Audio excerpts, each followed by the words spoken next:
السلام عليكم ورحمة الله تعالى وبركاته.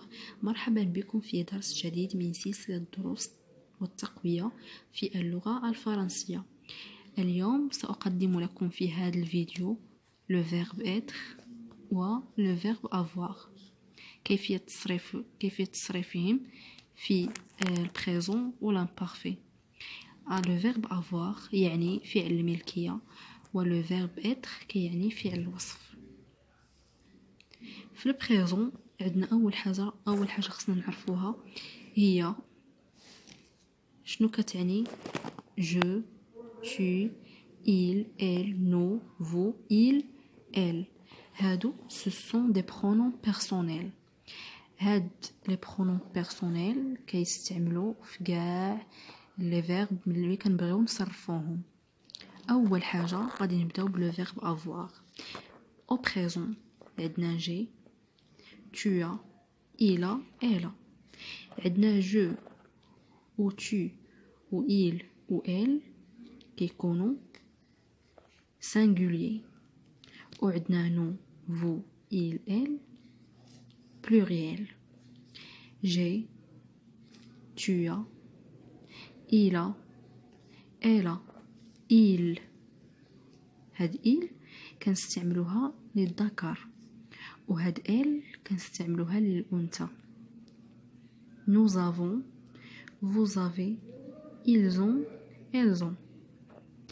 عندنا في l'imparfait كاع لي فيرب في l'imparfait كيكملوا ب AIS، AIS، AIT، IONS، IEZ، AIENT.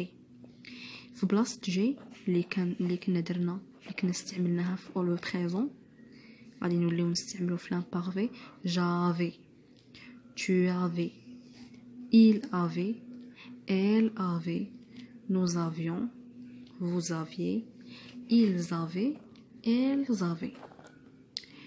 بالنسبة لو verbe être اللي هو فعل الوصف في لو بريزون كنقولو je suis، tu es، il est، elle est au singulier. في pluriel nous sommes، vous êtes، ils sont، elles sont.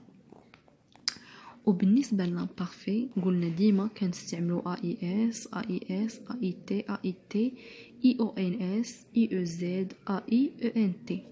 في بلاصة je suis غادي نقولو في بلاصة je suis à l'imparfait كنقولو j'étais، tu étais، il était، nous étions، vous étiez، ils étaient، elles étaient. بالنسبة le verbe avoir et le verbe être ce sont des verbes اللي appartiennent au troisième groupe، يعني هما كينتميو للمجموعة الثالثة، comme par exemple apparaître،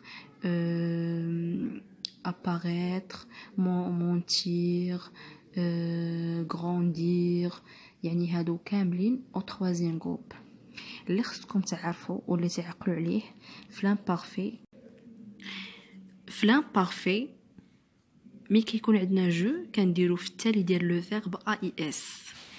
tu في لا فان ديال لو فيرب كنقولوا AIS. il و elle كنديرو في لا فان ديال الفيرب AIT. بالنسبه لنو كنقولوا IONS.